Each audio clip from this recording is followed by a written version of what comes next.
Era uma vez um Bolsodória que não foi piada. Surfou a onda conservadora. Aprende a votar São Paulo. Era uma vez um passe livre em 2013. Não era só por 20 centavos. De eleger os paga-pau do Olavo. Vai pastar, vai cagar. Dia sim e dia não. Com o e companhia.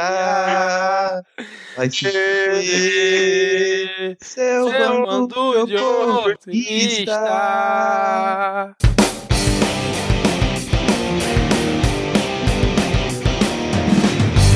Olá, cidadão e cidadã, tudo bem? Eu sou Vitor Souza e está começando mais um episódio do Midcast Política, o nosso episódio 100% sobre política nacional, com um giro por algumas das principais notícias e fatos que ocorreram na última semana. Seja bem-vindo novamente, seja bem-vindo caso você esteja aqui pela primeira vez. E hoje aqui comigo temos Diego Esquinelo. Tudo bem, Diego? E aí, galera?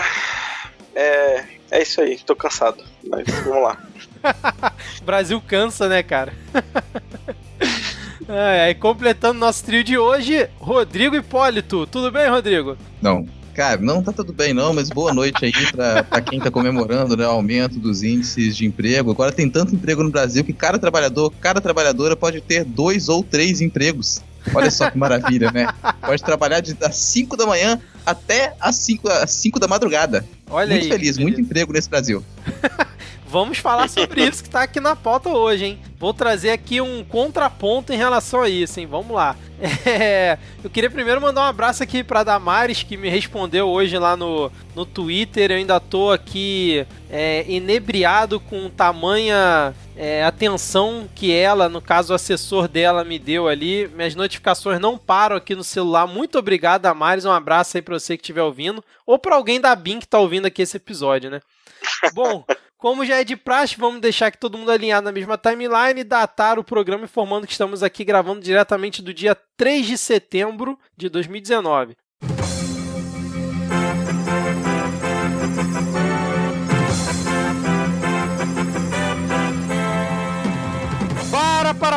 Para tudo! Na verdade, antes de anunciar os blocos e termos aqui o nosso momento de salves para os ouvintes, estou aqui diretamente do dia 5 de setembro de 2019, juntamente com o Rodrigo Hipólito. Tudo bem, Rodrigo? Não. Não tá tudo bem, mas a gente vai ver que a gente tem alguns motivos, pelo menos, para rir da cara dos outros hoje, né? Exatamente, nós estamos aqui gravando esse Quebrando Notícias no início aqui da edição de hoje. E qual o motivo disso? O nosso querido Borsalino indicou hoje o novo Procurador-Geral da República, o senhor Augusto Aras. E por que a gente está escolhendo logo esse tema aqui para poder fazer esse Quebrando Notícias especial? Porque os bolsominions estão muito putos com isso, cara. E nada melhor do que a gente rir da cara deles, né? Não, até porque o Aras, ele estranha ele não estar na lista de comunistas que a gente sempre atualiza, né, cara? Ele, assim, ele já poderia estar nessa lista, ele já entrou pro governo fazendo parte da lista de comunistas, esse é um recorde. É verdade, cara. Porque os bolsominions, sei lá, já vem umas 2 semanas eles criticando uma possível indicação do Aras, que era um dos favoritos, né? Porque parece que ele já elogiou Che Guevara no passado, já participou de churrasco com o Dirceu e com a galera do PT. Então, os bolsominions raiz, né? Aquele bolsominion raivoso, já tava puto desde então. E aí, quando veio a confirmação, foi maravilhoso, cara. Uma explosão de alegria. Não, e até isso aqui é mais um vexame pro Moro também, né, cara? Porque, pô, tá o Moro ali, bicho. O que tá fazendo esse governo, sabe? É um pitbull castrado mesmo, cara, porque ele defende desde o primeiro momento que se chame procurador da lista tríplice e, assim, o Bolsonaro decidiu ignorar taxativamente o Moro, assim, é mais uma humilhação pública pra ele, cara. O mínimo de hombridade que esse sujeito tivesse, ele deveria sair do governo agora. Exatamente. Ele deveria sair, porque... Não, e o Bolsonaro tá humilhando tanto ele, cara, que, tipo assim, ele botou o Moro justamente hoje na live dele de quinta-feira, no dia que ele anunciou o Aras, cara. tava o Moro lá do lado dele. E o Bolsonaro aproveitou hoje para também fazer os vetos àquela lei de abuso de autoridade, e aí fez maior cartaz com o Moro, falou que ouviu o Moro e outras pessoas do governo, né, para poder vetar. Acho que ele vetou 16 pontos, se eu não estou enganado. E aí, no final do dia, ele manda essa. E já tinham noticiado, acho que no Globo, que ele estava pensando em fazer isso. No mesmo dia, fazer o veto, né, da lei, porque ia desagradar principalmente a galera do Congresso, mas em compensação divulgar o novo PGR para justamente dar uma tumultuada e ficar tentar passar despercebido, né? Eu acho que ele até conseguiu, mas ele conseguiu criar raiva na galera que apoia dele, cara. Ele conseguiu criar uma nova crise totalmente desnecessária, como sempre. Ele tem uma capacidade incrível nesse ponto, né? Não, assim, já não existe uma base realmente do governo. A gente já comentou diversas vezes como que o PSL é sabe, um Frankenstein manco, assim, um monstro de Frankenstein manco. Ele não funciona, ninguém ali é ideologicamente compatível, não tem a mesma agenda. E nesse caso, a bizarria é porque os deputados do PSL eles já tinham feito uma reclamação, montado um dossiê que mostrava como o Aras, na verdade, é um grande petista. Eles tinham montado um dossiê mostrando, olha, existem conexões entre esse sujeito e a máfia petista. Ironia, né, tá? Colocar aqui, eu já aviso, existe dossiê. Mas eles fizeram isso e levaram esse dossiê pro Bolsonaro, mostrando que não queriam que ele fosse escolhido. O Bolsonaro decide irritar a sua base de governo, irritar os seus eleitores mais fervorosos para aparentemente agradar os produtores rurais, porque o Aras ele foi defendido pelos ruralistas. Sim. Não necessariamente, então, não confundir, apesar da pauta ruralista ela estar presente no governo Bolsonaro, não necessariamente os ruralistas eles estão ali na base do governo, né? A base do governo deveria ser majoritariamente o partido do governo, né? Ou pelo menos os partidos aliados. Então, isso não está acontecendo. Ele agradou os produtores rurais, agradou os ruralistas com a indicação do Aras, mas irritou meio mundo. Exatamente. Não, e detalhe que algumas pessoas estão falando que, na verdade, o Aras vai ser aquele procurador biônico, né, que está alinhado ao governo e que é o engavetador-geral da República. E aí o que acontece? Veio o secretário-geral da República falar que a indicação do Aras é boa, porque ele está alinhado com o governo e tal, e aí um procurador tuitou em cima do que ele falou, dizendo que o MP não é para isso, o MP não tem que estar alinhado com governo nenhum, o MP tem que ser independente. Então, assim, esse Quebrando Notícias é uma mistura de pega fogo cabaré com polêmicas, piadas e tretas, e a parte que todo mundo acha chato, tudo numa coisa só, cara, porque foi realmente uma explosão de sentimentos hoje aqui. Eu tô realmente...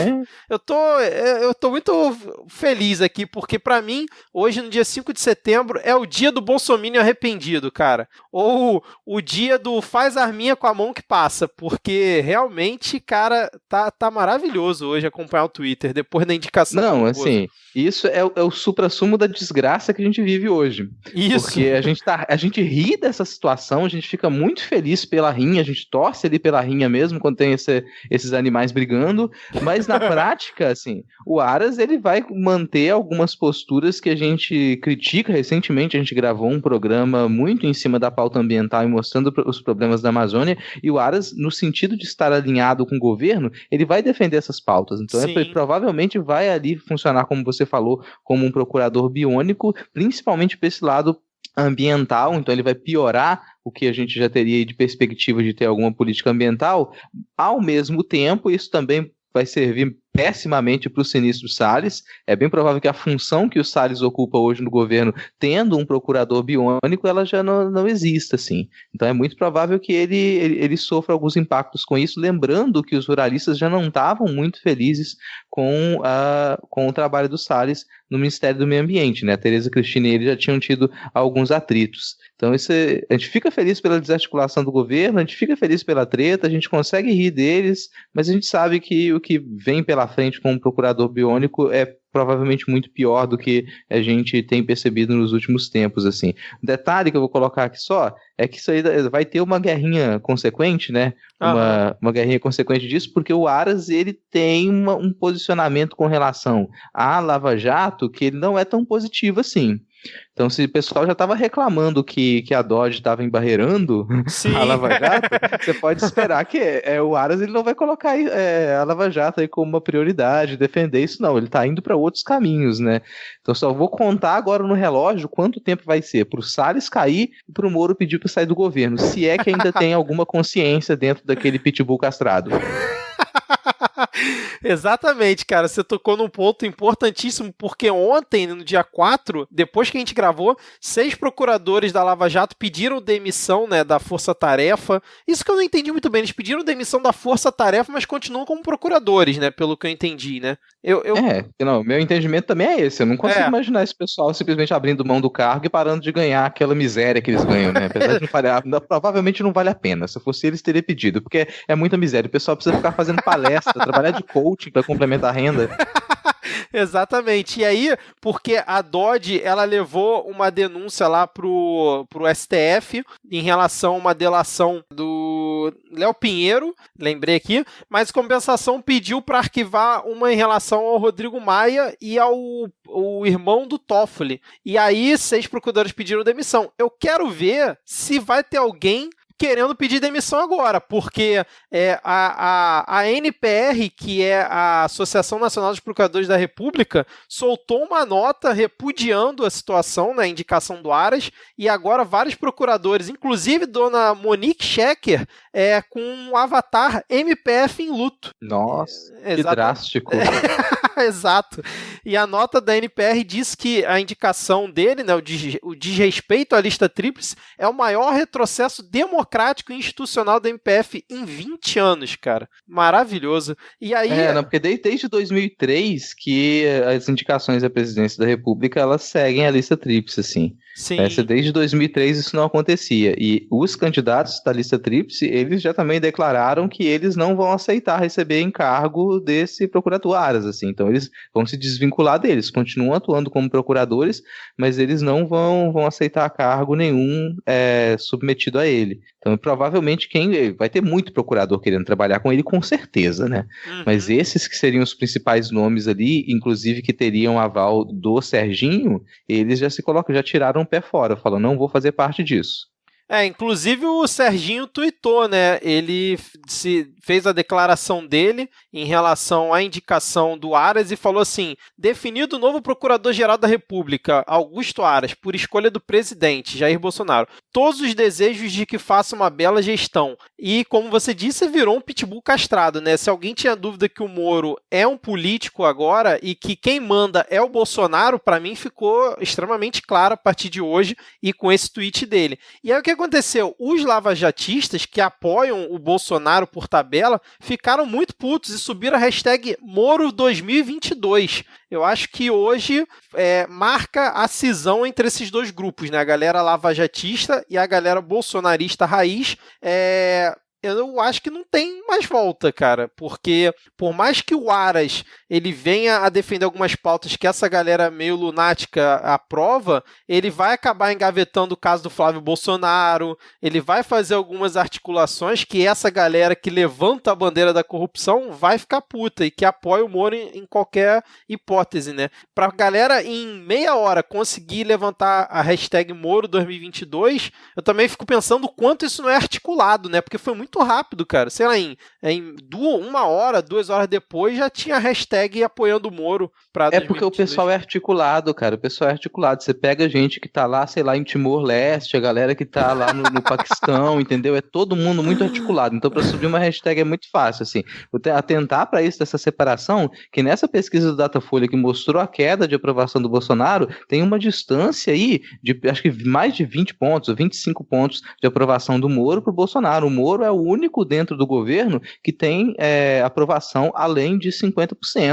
Verdade. Então, na prática, você começarem a fazer uma campanha para o Moro aí agora é algo que até faz sentido. No entanto, se ele demora muito a sair do governo, ele já não vai conseguia mais estruturar, manter aquela imagem que ele tinha de juiz, linha dura, de que persegue a corrupção. Não, cara, ele tá ficando uma pessoa acanhada, ele já praticamente não fala, daqui a pouco vai ter o Bolsonaro, o Carluxo vai revisar os tweets dele, né, pra saber se tem uma poética consistente com o governo.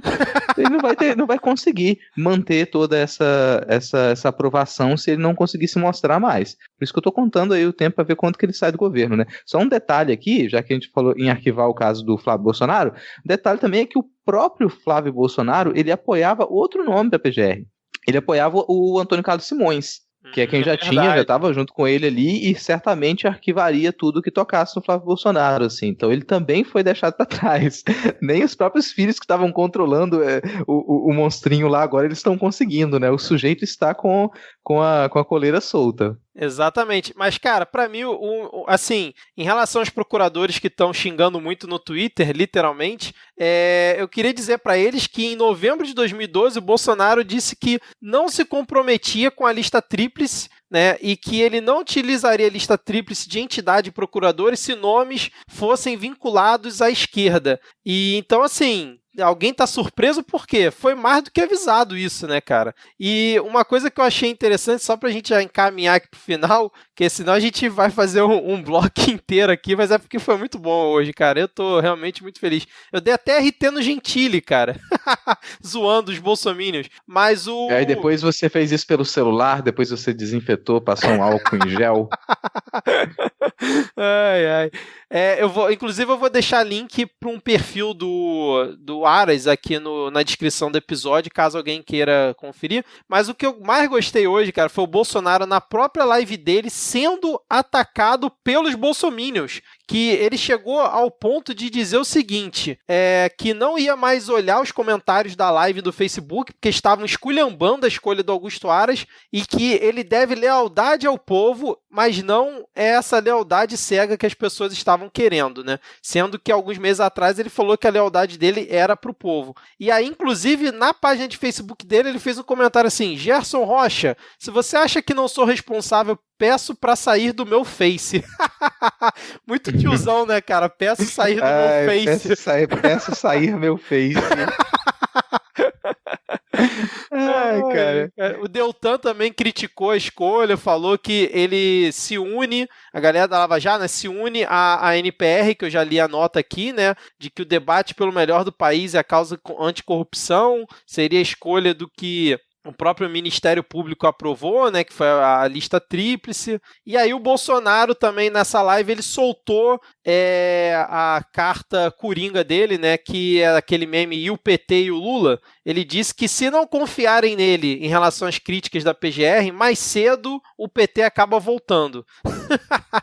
Não, cara, assim, tá em total desespero, assim. O governo já entrou no estado de desespero, ele vem ruindo, né? Vou colocar esse gerúndio aqui, ele vem ruindo desde antes do Bolsonaro tomar posse. O problema é que nesse vir ruindo do governo, ele tá destruindo uma série de coisas, tem destruído uma série de coisas. Então, a gente é destruído por um lado quando o governo atua e também por outro quando o governo não atua. Tanto a competência do governo em cumprir as promessas de campanha quanto a incompetência em organizar as bases do governo fazem com que a gente se foda geral. Exatamente, cara, exatamente. A gente riu aqui, tá gostando dos bolsominions se degladiando, mas aquele ponto que você tocou sobre que pode vir coisa bem ruim pela frente, isso aí é um fato, cara. Bom, mas se você quer falar mais alguma coisa, cara, eu poderia ficar citando vários tweets aqui engraçados, cara, porque tá cada um melhor que o outro, mas acho que a gente já conseguiu dar um panorama bastante legal aqui pros ouvintes. Não se acostume que não vai ser pra sempre isso não, hein? O pessoal vai querer quebrar uma notícia e sempre surgiu alguma coisa assim, porque não dá pra acompanhar esse governo não, mas é porque hoje não, pelo amor de Deus, especial. Cara, só pra fechar o comentário aqui, né, que um detalhe, que o pessoal percebendo se o governo tá ou não articulado, foi nessa semana mesmo, nessas metáforas extremamente tiosísticas do Bolsonaro, ele me manda essa ideia de comparar aí a estrutura do governo com um jogo de xadrez, dizendo que tem vários peões e que todos os ministros são peões, com exceção do Serginho e do Paulinho, que eles não seriam peões, eles seriam mais uma torre ou um cavalo, né? E fica a escolha de cada um imaginar quem é o cavalo e A rainha, que seria uma peça mais poderosa, né, no jogo de xadrez, ela é até importante, mas quem tem que ficar no final mesmo, quem não pode ser derrotado, quem não pode cair, é o rei. E aí vocês também imaginem quem é que está se considerando um rei e não um presidente nesse joguinho de xadrez. Né? Exatamente, nas entrelinhas é que a gente viu o que a pessoa tá querendo dizer, né, cara? É isso aí. Então vamos fechar aqui, cara? Acho que deu pra gente fazer um panorama. Eu crente que o episódio finalmente ia ter menos de 1h30, mas com esse adendo não será possível, Vintes. Espero que vocês curtam aí o restante do episódio e até a próxima semana. Vamos dar tchau aí, Rodrigo. O tchau antes do tchau oficial, né? Gente. Tchau, curta o episódio. Valeu. Valeu, abraço.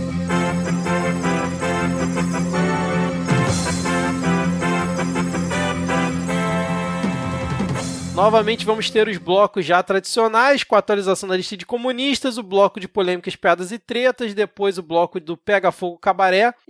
Temos ali o momento Carluxo e Panunzo, dependendo do que o Diego trouxe pra gente. E por último, a parte que todo mundo acha chato. E quem sabe um selo Fabiano Contarato de fada sensata aí, né? Que é sempre uma incógnita também. Antes de começar aqui os nossos blocos, temos que ir para o nosso momento Vira-Casacas, que já está virando tradicional aqui no Midcast Política. Temos aqui novamente uma lista recheada. Eu vou começar aqui mandando um alô e um abraço para Cíntia Simizo, que, pasmem os senhores, ela ouviu todos, eu disse todos os episódios do Midcast desde a primeira temporada, cara. Vai ser a primeira pessoa a processar a gente, provavelmente. Eu acho que só ela... O dossiê tá grandinho já. Exato. Mas acho que só ela e eu, que como participei de todos os episódios e editei todos, escutou toda a biografia e discografia, né, do Midcast. Acho que mais ninguém conseguiu esse feito, cara. Muito obrigado, Cíntia, por todo o feedback que você mandou.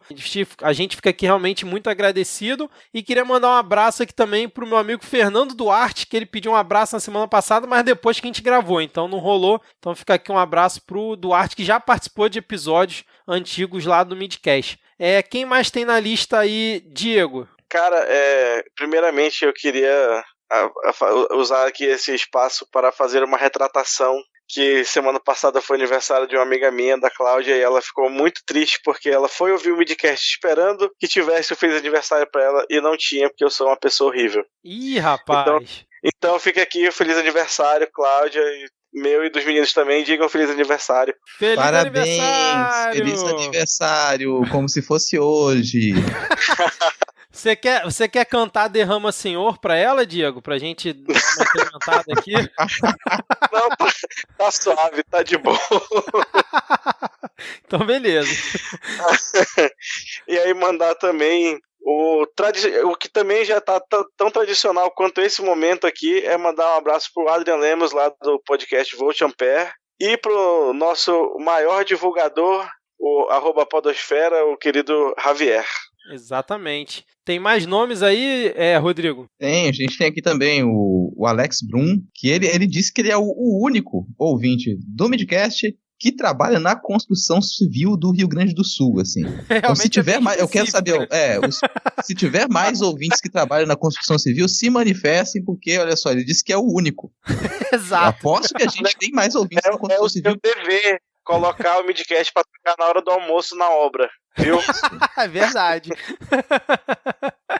E a gente tem aqui também um abraço pro André Escobar, lá do Treta Talks, podcast grande. Eu achava que o Treta Talks era aqui do Espírito Santo, mas é bem variado, tem bastante gente, né? Porque o Ivo é do Espírito Santo, né? O Ivo Neu o Ivo Neu é daqui do Espírito Santo. Exatamente, ele é daí. Então manda um abraço aí pro Ivo Neu, que também é nosso ouvinte, né? Exato, o Ivo Neu, um abraço aí pro Ivo. Ivo que já participou de um episódio do Midcast, né? Teremos hoje revelações bombásticas sobre os ouvintes do Midcast. Opa, essa nem eu tô sabendo, hein?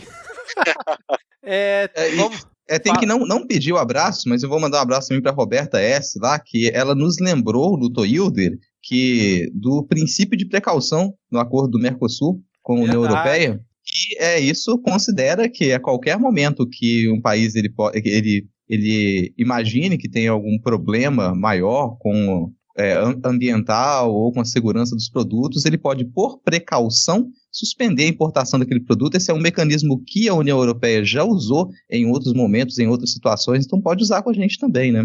Alô, Macron. Tem mais alguém na lista aí? Tô vendo aqui que você... A Júlia, né? Porque a Júlia, manda um abraço pra Júlia também, porque ela começou a ouvir o Midcast, já se mostrou muito disposta para fazer essa ponte aérea super curta aí, que é Vitória, Rio, Manaus, São Paulo, para se tornar a nossa amiga. Eu não sei se isso é recomendável para a saúde, mas ela apresentou essa propensão, né? Então, boa sorte. A gente espera que você consiga fazer essa ponte aérea. Você tem onde você tem pousada em todos esses locais do Brasil, olha só. Exatamente, cara. Seria uma bela viagem de ônibus, hein, cara? Essa ponte aérea. Na verdade, não seria ponte aérea, né? Seria uma quilometragem grande aí, cara. Porque pegar avião no Brasil não tá valendo a pena mais não, né? É verdade, cara, verdade. Até porque as passagens iam diminuir, né? Pra cá eu ainda pegaria, porque a 319 Manaus-Porto Velho tá bem dodói ainda. Vamos continuar aqui então a lista, né? Fechando. Temos um abraço aqui para Priscila Aires, que também já é tradicional aqui no nosso Momento Vira Casacas. E o Denis Almeida, também já tradicional aqui nesse nosso momento, parceiro aí do Midcast, pediu pra gente mandar um abraço pro Gabriel Divan e pro Felipe Abal, lá do Vira Casacas, né? Que batizam... olha só, a gente tem um momento com o nome do Vira Casacas no programa. Olha que situação. Provavelmente isso não foi planejado. Exatamente. Fica um abraço aqui para eles que com certeza estão ouvindo esse episódio, eu não tenho dúvida. Mas agora, fechando aqui esse momento de jabás e alôs, vamos falar aqui do PicPay, né? Para quem quiser apoiar o Midcast e continuar fazendo com que a gente produza esse conteúdo e vários outros, é só baixar o aplicativo do PicPay, que é o canivete suíço aí dos meios de pagamentos, procura lá por Midcast, apoia no nosso plano de R$2 por mês. R$2 é menos do que o quê, hein, Diego? O que a gente pode dar como comparação essa semana? É menos do que um conjuntinho de 3 canetas Bic. Olha aí, hein? E tá importante a Bic ultimamente, né, cara? Olha aí. Exatamente. Então, e você ainda colabora com o emprego no Brasil, porque a Bic, né, emprega milhares de funcionários no Brasil, e Manaus, por sinal, né, também, né? Sim, a Bic é gigantesca aqui mesmo. Olha aí, exatamente. E aí, se você quiser ajudar a gente, é só ir lá pelo PicPay ou pela URL picpay.me/midcast. Vai ter lá um QR Code para você escanear, né? E aí baixa o aplicativo e apoia a gente. Vai ser muito importante, principalmente aí para 2020. Beleza? Então... quando a gente chegar a R$10 mil, a nossa abertura será orquestrada. Verdade, promessa do Rodrigo aqui de campanha, hein? Então chega de enrolação aqui, vamos para a atualização da lista de comunistas. Bom, começando aqui a atualização dessa semana, não poderia deixar de ser, né? Começar por esse menino, esse jovem da política nacional que está aí combatendo essa direita raivosa e combatendo as mamatas lá no Congresso. Eu tô falando de Kim Kataguiri. Exatamente. Kim Kataguiri está na lista de comunistas depois que criticou não só Bolsonaro, o Dudu Bolsonaro, criticou Major Olímpio, criticou um bando de gente, né, por conta lá daquele projeto que ele ajudou a tocar, né, em relação ao projeto das fake news, né, de criminalizar quem propaga fake news. Que o MBL, como instituição, ele já entrou para a lista, só que agora, nominalmente, o Kim está aqui junto da gente. O que vocês acharam disso? Eu achava que já estava, né? Eu achei que quando tinha entrado o MBL, a gente já tinha colocado ele junto, mas aí agora rolou uma citação nominal no processo, aí a gente desmembrou aqui. Só comentar que loucura, né, cara? O cara propôs um projeto para criminalizar as próprias práticas. Olha só que coisa interessante. Isso é exatamente o contrário de legislar em causa própria. Cara, isso é o cúmulo da autocrítica. Autosanção penal.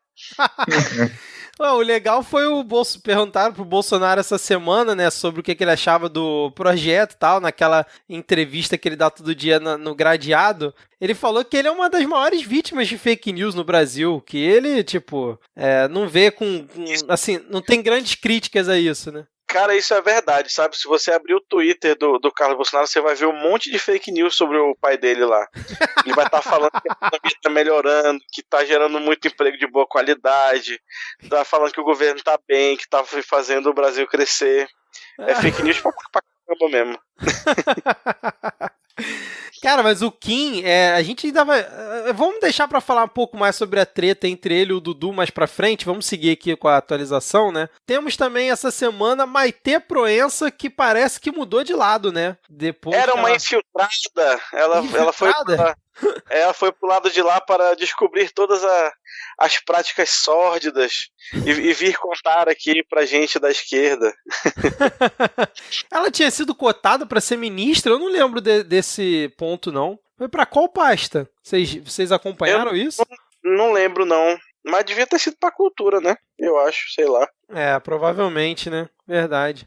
Eu acho que era pro meio ambiente, cara. Era meio ambiente? Se bem que não sei, né? Enfim, né?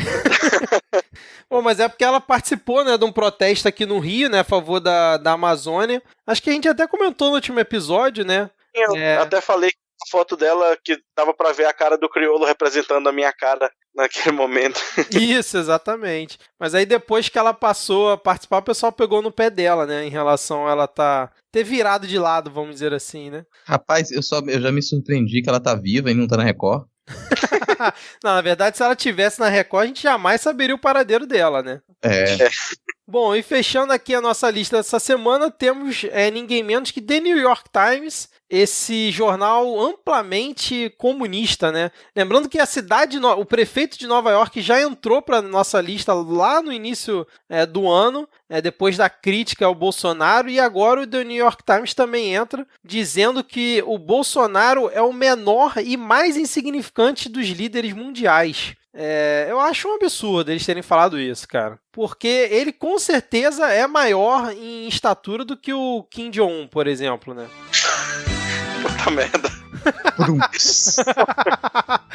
Toca a Praça Nossa aí no fundo.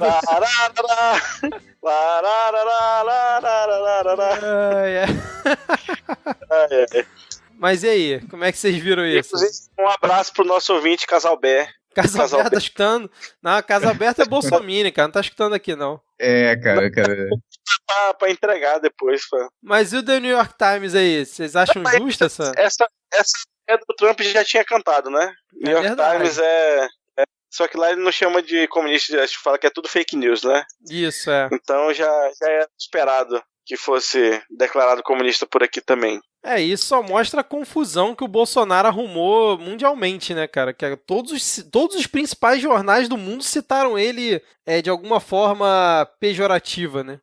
Beleza, então. Então, The New York Times, Maite Proença e Kim Kataguiri na nossa lista dessa semana. Diego, temos selo Fabiano Contarato de Fada Sensata essa semana? Nope. Não? A minha sugestão na pauta tinha sido o Major Olímpio como gnomo coerente, já que ele claramente um pseudo-comunista, né, um proto-comunista, porque defendeu os 84 mil pesquisadores, né, lá que tem bolsas pelo CNPq, dizendo que era um absurdo essa galera toda ficar sem bolsa, que o governo deveria dar um jeito e liberar recursos para poder pagar essas bolsas, e que a educação tem que ser prioridade. Ele botou isso em caixa alta no tweet que ele fez divulgando o próprio vídeo. E aí, agora eu espero o voto do relator aqui desse momento para saber se é válido ou não essa indicação. Cara, acho que ele tem que comer mais um arrozinho com feijão ainda, tem que sair do discurso e votar realmente a favor de algum projeto para poder a gente começar a colocar esse processo em andamento aí, porque só falar é muito fácil. E assim, colocando o posicionamento da promotoria aqui, que é não dar esse voto, lembrar que, cara, esse tipo de declaração só mostra aquela rixa que a gente já comentou aqui diversas vezes entre os militares e os olavetes, assim. Então, você tem um olavete na pasta de educação, os militares não estão muito felizes, continuam não felizes com essa situação do MEC. Eles querem conseguir dominar o MEC também. Então ele vai continuar fazendo essas críticas, a gente vai continuar com essa guerrinha ali até tirarem esse novo ministro e talvez entrar um militar, e se entrar um novo olavete, vai continuar com essa briga com os militares também, né? E, de certa maneira, ali o Major ele entrou agora representando um pouco disso também. Olha só, ele já se alinhou à ala militar, tentou puxar para esse lado, se distanciar um pouco dos olavetes na questão do MEC, pelo menos. Aliás, né, a ala militar no governo foi renegada quase pó, né? Porque a relevância deles, assim, perante a opinião pública e principalmente na imprensa, tá quase zero, né? Então, estão totalmente aquartelados, né? Depois... Rapaz, eu sei que quem tá nesse governo e tá calado no momento vai lucrar depois, porque nesse último mês, principalmente, ficar à vista ali, cara, era ser alvo, porque conseguiu levar pedrada de todos os lados. Isso é verdade, né? Bom, mas eu concordo com o voto aí do relator e a promotoria que também acompanha aí o voto. Sem mais delongas, vamos agora para o bloco de polêmicas, piadas e tretas. Bom, começando aqui esse bloco, finalmente acharam o Queiroz. Estava em São Paulo, tranquilamente tomando ali um café perto do hospital onde ele está fazendo tratamento, né? Ele está fazendo tratamento aí contra um câncer, que não se sabe detalhes se o nível do câncer, da intensidade, mas finalmente o Queiroz, né, que era o grande astro sumido aí da política, foi encontrado aí pela reportagem da Veja e mostrou que ele está morando no Morumbi e fazendo o tratamento dele lá no Albert Einstein, que foi onde ele fez operação naquela outra vez, né, que ele ficou sumido, depois apareceu já no hospital. Mas finalmente aí o mistério desvendado, né? Tá acompanhando isso e daí, claro, foram questionar o Bolsonaro também, né? E a resposta dele é que o Queiroz eximiu o filho dele de culpa por escrito. É óbvio que isso é o suficiente para você acabar com uma investigação, né? Tipo, um criminoso, ele pode escrever e atestar que não tem mais ninguém, não sou só eu aqui, não tem mais ninguém envolvido não, assino aqui embaixo, então acabou a investigação. Salvou o Onyx um papel assinado, meu amigo. O quê? Tá suave, mano. Se um pedido de desculpa verbal valeu pro Onyx Lorenzoni, um papel assinado pelo Queiroz, mano, te livra até da cadeira elétrica nos Estados Unidos. Verdade, né, cara? Aquela história do Caixa 2 do Onyx ficou por isso mesmo, né, cara? Não se fala mais nada. E assim, só pra não dizer que a Veja tá fazendo jornalismo investigativo, aparentemente não era muito difícil achar o Queiroz, não, né? Pelo visto, ele não estava necessariamente escondido. Então eu fico pensando, será que alguém tava procurando o Queiroz? Tem isso também, né, cara? A Polícia Federal, o Ministério Público, alguém, né, que podia estar procurando o Queiroz, não sei. Só uma ideia muito selvagem aqui. Então, mas aí eu não entendo muito dessa parte, mas, por exemplo, ele tá no tratamento aí contra o câncer, né? Ele deve ter lá um atestado do médico dele, do hospital e tal, que ele tá fazendo tratamento. Isso... É câncer de caráter. Ele tá com câncer de caráter.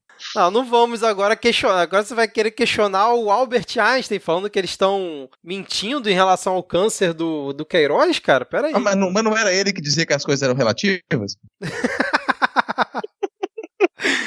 Bom, mas vamos lá. Considerando que o Albert Einstein, um hospital renomado de São Paulo, não está mentindo e que o Queiroz realmente está passando por esse tratamento, ele não tem, por conta disso, ele não tem algum... Eu estou perguntando para vocês porque eu realmente não sei. Ele tem algum sei lá, um passe livre para não precisar ficar prestando depoimento quando o MP chama ele, ou a Polícia Federal, caso isso realmente esteja andando, ou isso não tem nada a ver? Vocês já ouviram falar alguma vez disso? Rapaz, tiraram o Maluf de casa e ele já estava morto, andando. Eles conseguiram levar o cara. Você acha que o sujeito nessa condição aí não deveria estar prestando depoimento? O cara tá, assim, aparentemente ele parece estar bem, né? Ele consegue se locomover pros lugares, né? E falar, ele consegue, imagino. Eu não sei se esse câncer é na laringe, mas eu acho que ele consegue falar. Ele tava tomando um cafezinho lá, se fosse na laringe, acho que não tava rolando muito, não. Eles, no máximo, conseguiriam um habeas corpus, mas eu não sei, né? Não fui procurar no sistema da Justiça de São Paulo, mas eu acho que ele não foi sequer indiciado. Acho que essa investigação não tá rolando. Simplesmente. Tá meio parada, né? Até porque não tá evoluindo, né? Ela veio de dado do COAF, né? Aí o excelentíssimo senhor presidente do Supremo já mandou parar um monte de investigação e novamente retransmito aqui a ele o agradecimento do PCC e do Comando Vermelho da Família do Norte. Só lembrando que você tá passando esse agradecimento sem ter conexão com ele. Vamos deixar isso claro aqui, hein? Não, isso de forma alguma. É só você saber somar 1 mais 1 e não trabalhar no COAF que você chega a essa conclusão. Exato, né? Só pra deixar claro pro pessoal da BIM que tá ouvindo aqui, cara. Isso é verdade. Vocês são otimistas em relação a esse caso ou não? Otimismo é uma palavra tão forte pra ser usada hoje em dia.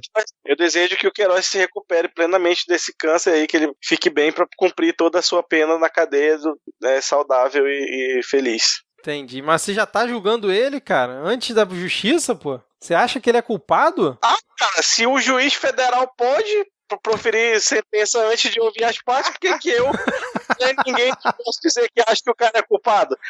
Pra porra! Só que vai virar ministro da Justiça. Bom, mas enfim, a questão do Queiroz é essa. Vamos seguir aqui com a pauta. No fim das contas, a gente falou do Queiroz e não falou nada, né? A verdade é essa, né?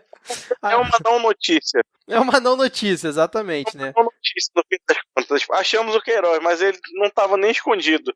Exatamente.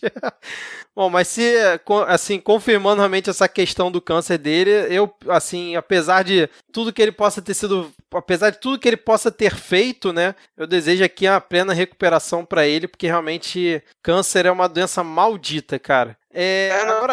Eu fui completamente sincero no meu desejo de melhoras pra ele, de verdade. Sim, com certeza. 0% ironia. Mas falando em doença, agora eu vou puxar a bola pro Rodrigo, né?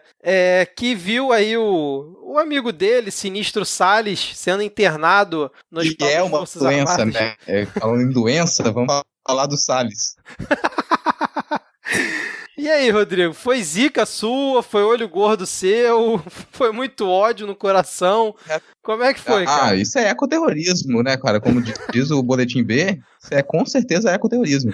Bicho, olha o nível de pessoa que tá lá, cara, o pessoal que diz mais se caga, que o cara vai participar do Roda Viva, nem é tão pressionado assim, fica naquela lá, sai de cá, sai de lá, não responde nenhuma, mas o sujeito, tipo, não sei se é a consciência que pesa, saiu de lá e entrou em uma possível crise, não sei se é só charme também, né? Acho que foi o Diego que colocou ali, né? Qual o Cid?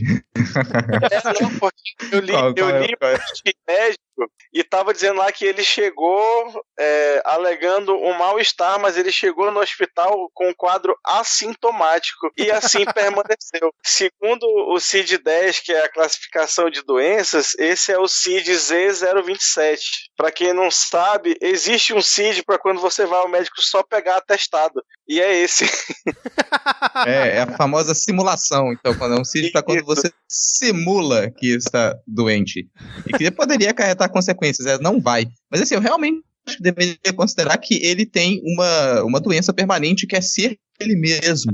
Então ele já poderia ter esse CID. Ele é ele mesmo. Isso já é o suficiente, assim, cara. Mas ele não é no Roda Viva, que já se tornou esse tipo de programa também. A gente vai começar a comentar do Roda Viva talvez mais embaixo ali, quando o Glenn foi pro Roda Viva agora também. E mesmo sem ter sido, sabe, questionado de forma tão incisiva, eram perguntas simples, em que bastaria ele dizer, eu sou errado, tô errado, só isso. Já era o suficiente, mas ele fica lá tentando dar voltas para não responder em nada, supostamente saiu de lá com uma tensão enorme, e depois de estar internado foi fazer piadinha, dizendo que estava sofrendo ali, né, com uma tensão, um eco-estresse, uma coisa assim.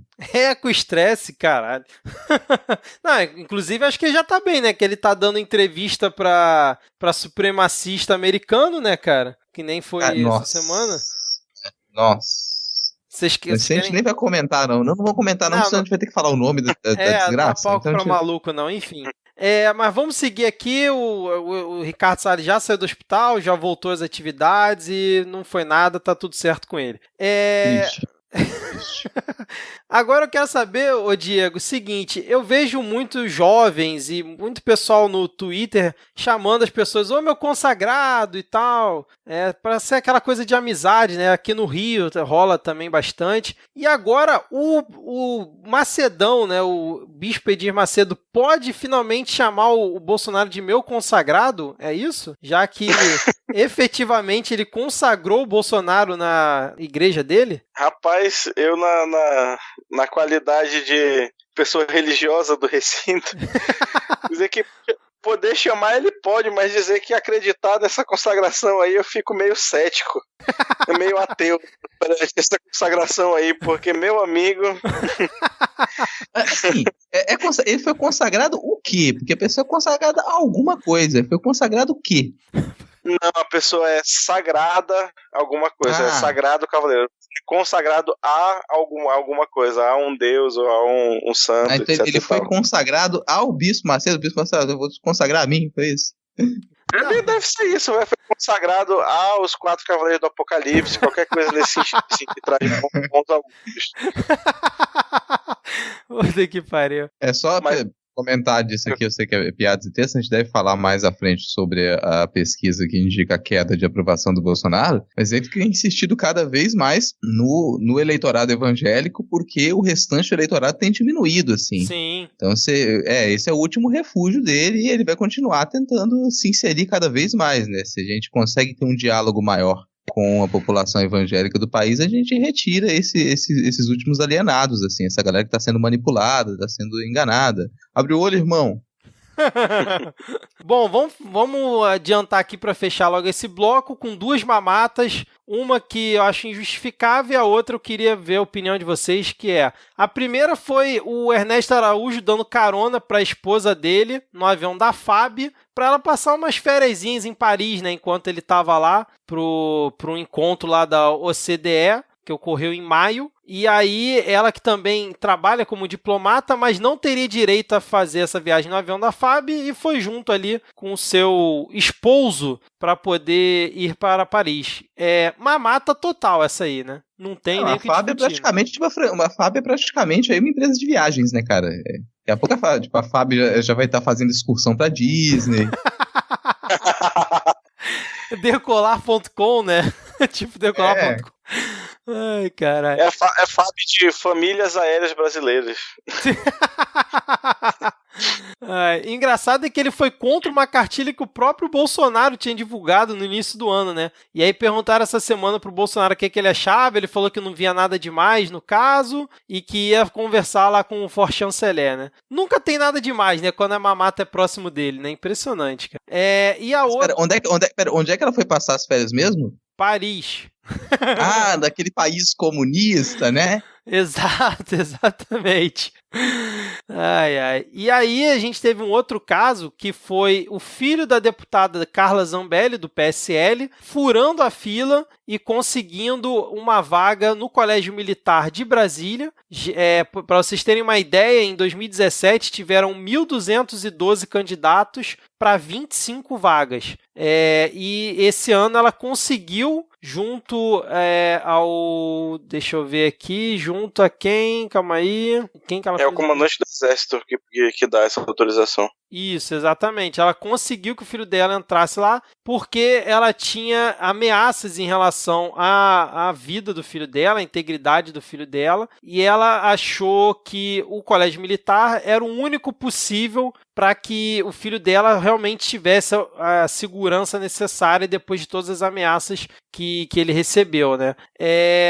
Como é que vocês viram esse caso? Eu vi ela divulgando a carta, o e-mail, né, que mandaram ameaçando o filho dela, e realmente é uma coisa grotesca, deplorável, e que para quem é pai, para quem é mãe, realmente se solidariza com ela totalmente, porque você vê uma ameaça daquela para um filho seu é uma coisa bizarra demais, cara. Mas como é que vocês viram a questão da mamata, assim, da justificativa que ela deu? Porque, obviamente, a única alternativa para o filho dela ir para uma escola em segurança é passar à frente dos outros no colégio militar. Não existem outros, assim. A gente não consegue imaginar nenhuma outra situação em que ele pudesse estar seguro, né? Tipo, em casa, com ensino domiciliar, tendo aulas com o fantasma do Dom Pedro II, de repente. Que pariu, cara. A própria Damares se voluntariaria para ir dar aula para ele. Mas assim, a gente sabe que o custo de vida em Brasília é bem alto, né? Então, realmente, com um mísero salário de deputada federal, não dava para ela pagar um colégio particular para ele também. Foi ter que ir para a escola pública, o menino, porque é isso aí, né, cara? O deputado é precariado no Brasil. Exato, cara, exatamente. Assim, essa desculpa que ela deu foi muito rasteira e esfarrapada, né? Porque, cara, devem ter dezenas de colégios em Brasília. Porra, um lugar que tem um bando de galera com poder aquisitivo alto. Deve ter até colégios mais seguros que o colégio militar, se demora, de tanta segurança que deve ter. Biometria, câmera, tudo que for possível. E aí, né? Da porta do colégio pra fora, fora, pelo que eu li na reportagem, o filho dela não tem direito à segurança. Então, se ela tá botando segurança pro filho dela, que eu acredito que esteja, né, depois de uma ameaça grotesca daquela, ela tem que estar bancando isso. E aí, ela bancar um colégio militar, como vocês falaram, com o salário que ela tinha, era perfeitamente viável, né? Colégio militar não, colégio particular. Não precisava ela furar a fila do colégio militar porque só se sentia segura ali. Balela total, né, essa parte da história. Né? Enfim, mas teve muita gente defendendo esse caso, dizendo que ela estava certa e tal. Certa em defender o filho é uma coisa, agora certa em furar a fila quando ela tem condição de bancar um outro colégio tá completamente errado, né? Certo, senhores? É isso, cara, a gente concordou com você. Aproveita esse momento. Bom, já que vocês concordaram comigo, e agora, Diego? Peraí que eu tava vendo o valor de escola particular em Brasília. Mas porra, ela ganha 30 pau por mês, cara. Não, mas que bateu uma curiosidade genuína mesmo, mas... Pega fogo, cabaré!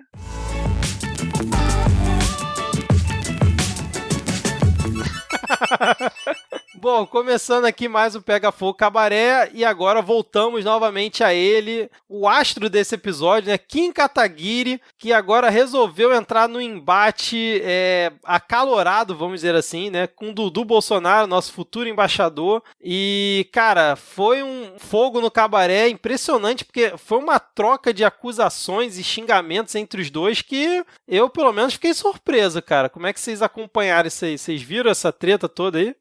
Faltou pipoca milho de pipoca no mercadinho aqui perto de casa, que tava uma delícia de assistir, olha. São momentos, assim, realmente emocionantes, em que a gente vê uma briga dessa e a gente fica assim, vai briga, vai briga, vai briga. Cara, tipo, o Eduardo, ele já é alvo nesse momento, né? Ele ainda faz questão de colocar pra piscar o alvo no peito, assim, tipo, me atinjam. O sujeito, ele tem a oportunidade de ficar calado, já que ele tá querendo realmente morar na Disney, sabe? Mas não, ele tem que ir lá puxar um tópico que praticamente ninguém ia se manifestar tanto contra isso, assim, né? Até porque ainda mais o MBL tá nessa reformulação, tá em outras pautas, e o cara, olha, me ataquem. É a chance dele ser atacado, cara. Eu achei meio que, sei lá, cara, o Kim não é nem ele aproveitar tanta oportunidade, não, porque é uma situação muito simples. Não vão nem valorizar a fala do Kim Kataguiri, não, porque, cara, era muito fácil. Acho que ainda fez foi pouco. Vai ter link na descrição aqui do episódio, mas em um certo momento, né, do embate, que eles ficaram trocando RT, na verdade, o Dudu Bolsonaro, ele citava o Kim, né, indiretamente, né, em uns ele citou mesmo arroba, outros ele citou indiretamente, e o Kim, como um bom milênio, né, ele dava RT comentado, né, no post do Eduardo Bolsonaro. E aí teve um certo momento que ele botou assim, fiz campanha e votei em você em 2014, quando você defendia a Lava Jato e criticava o Supremo. Agora faz parte de um governo que faz acordão contra a Lava Jato, acaba com o COAF, veta a lei para eliminar poder da STF, interfere na PF e na Receita para proteger senador corrupto, seu traidor. E aí me fez lembrar a entrevista do Dallagnol falando que está surpreso, né, com o governo Bolsonaro, que ele não está indo contra a corrupção, como prometeu a ser. Tinha tudo para dar certo. Exatamente, né, cara? Que surpresa. Ninguém avisou que isso ia acontecer, né, cara? Tanto para ele quanto pro Kim, né? Enfim, como o Diego disse, a gente torce pra briga nesse caso, e só registro aqui que o MBL ele foi no programa do Danilo Gentili essa semana e a galera bolsominion tá putaça tanto com o MBL quanto com o Gentili, e subiram a belíssima hashtag Gentili Tchutchuca do MBL, que ficou aí um bom tempo no topo dos Trend Topics do Twitter, cara. O que essa galera merece, Diego e Rodrigo? Cara, como o Diego ele já citou uma expressão ali de costa justificada do norte, tem uma expressão que eu gosto muito, que já passou há muito tempo em Minas Gerais, que é merece levar uma costa de gato morto até o gato miar. Bom, e fechando aqui o nosso Pega Fogo Cabaré, temos o embate, eu diria que, não diria muito surpreendente, mas um embate que elevou assim o nível rapidamente, né? Parecia Bolsonaro versus Macron, que foi a questão do Bolsonaro versus Dória, já antecipando um possível embate da eleição de 2022. Por incrível que pareça, a gente tem menos de 9 meses de governo e as eleições de 2022 já começaram, né? Porque esse ataque do Bolsonaro quase que diário ao Dória sobre algum ponto tá claramente querendo minar o eleitorado Dória, que tá ali na mesma raia que ele, né? Só pra Felizmente as eleições nacionais não dependem só de São Paulo, né? Porque se dependesse só de São Paulo, era bem capaz que mesmo o Dória destruindo o estado, eles ainda tentassem elegê-lo. Cara, mas eu tenho muitas dúvidas se não vão conseguir. Vai precisar acontecer muita coisa pro Dória não se eleger em 2022, olha. Eu não boto tanta fé nisso, não. Eu acho que Dória consegue chegar nesse ponto, não. E vai eleger quem, então? O PSDB ninguém, cara. O PSDB ainda tá tentando voltar a existir. Ele tá nas guerras internas dele. Eu acho que enquanto o PSDB não resolver as guerras internas, eles não conseguem fazer muita coisa. E agora ainda vieram com essa tentativa de fazer um super partido de centro, né? Juntando PSDB, DEM e PSD. Vamos ver se eles vão conseguir isso. Né? PQP. Mas eu queria aproveitar para dar um conselho pro Bolsonaro, que às vezes você escolher o seu inimigo político assim, com tanta antecedência, não costuma dar muito certo. O PT fez isso algumas vezes e não deu certo. Então, acho melhor você esperar a conjuntura se apresentar e você combater quem vier do que você escolher, porque quando você escolhe um inimigo, você tá dando destaque pra ele, né? Você tá dando ibope pra ele, então você ajuda ele a crescer. Foi o que fizeram muito com o Bolsonaro ao longo dos últimos anos também, né? Exatamente. E aí o Bolsonaro, que tinha atacado o Huck, agora disse que o Dória mamou muito nas tetas do PT nos governos Lula e Dilma. E aí, obviamente, o Dória respondeu dizendo que nunca precisou mamar na teta de ninguém. E aí... Demonstrando claramente que é filho de chocadeira, né? Se nunca precisou mamar na vida. Chocadeira. E aí, num outro dia, acho que foi, 2 dias depois, o Bolsonaro disse que o Dória está morto para 2022, que acha que ele não tem nenhuma chance para as eleições presidenciais de 2022. Realmente, o Bolsonaro já está em clima de eleição, né? Porque ele toda semana fala de 2022 já. Mas não é só ele não, cara. A gente estava comentando aqui em casa, que se você reparar, e por mais triste que isso seja, é triste e desesperador, mas o Haddad já está em campanha. Sim, fazendo caravana. O Haddad tá fazendo caravana de início pelo Nordeste, tá sempre fazendo entrevista e comentário com o resto do pessoal que pode estar em aliança com ele. Então ele tá em evidente campanha, para tentar a estratégia que o Bolsonaro tentou de fazer campanha permanente durante 3 anos seguidos. Uhum. Então provavelmente a gente já tem um candidato definido muito previamente aí pelo PT, que vai ser o Haddad novamente. Mas o Haddad, o Ciro, a galera que não é governo fazer essa campanha, se o cara não tem nenhum cargo, beleza, assim, se ele se bancar lá... A questão é questão de estratégia, assim, porque se você fazer campanha com tanto tempo de antecedência, você realmente tem que definir que aquela figura será o candidato. Verdade. E o PT ele tem um probleminha com isso aí, sabe? O PT tem um probleminha com isso aí, e o Haddad não era o candidato ideal. Então decidiram já, com tanta antecedência, manter o Haddad como candidato para ele já começar a campanha agora. Se trocar o candidato daqui a 2 anos, você perdeu 2 anos de campanha. Exatamente. Não, e a caravana continua sendo Lula livre, né, cara? Pra mim continua sendo o erro de sempre do PT, né? Continua insistindo ali no Lula e não... Eu também acho um erro, mas que alternativa ele teria? A questão é que o PT, nesse momento, ele não construiu outra alternativa. O Lula livre continua a ser a única alternativa de divulgação do PT, de estratégia. Que é bizarro, né? Assim, é por isso que eu falo, é triste e desesperador. Sim, mas fala aí, Dinho. Isso só tem possibilidade de mudar, porque agora o PT está em processo de eleição interna, né? Se não me engano, a eleição é agora esse mês. E aí, se der uma merda muito gigantesca e a corrente majoritária perder, aí talvez esse papo mude. Mas é muito, muito pouco provável que isso aconteça. Então vai continuar assim. E aí o que eu ia falar antes é que não adianta nada fazer essa estratégia de campanha permanente se tu já quiser amarrar o Dória na burra do Flávio Dino, como que estavam querendo fazer um tempo desse. Porque é um vice que só vai puxar pra baixo, assim. O Dória no Flávio Dino? O Haddad foi mal. Que susto. Foi mal. Mas já estavam querendo fazer a chapa do Haddad com o Fábio Dino. Eu acho que para você fazer essa estratégia tem que fazer só do candidato majoritário. Porque quando você bota um vice junto, e aí já você dobra a margem de exposição, é mais gente para atacar, mais podre para descobrir. É verdade. Não dá muito certo, não. Sim, né, ainda mais que o Flávio Dino tá no governo ainda dele, né? Exato.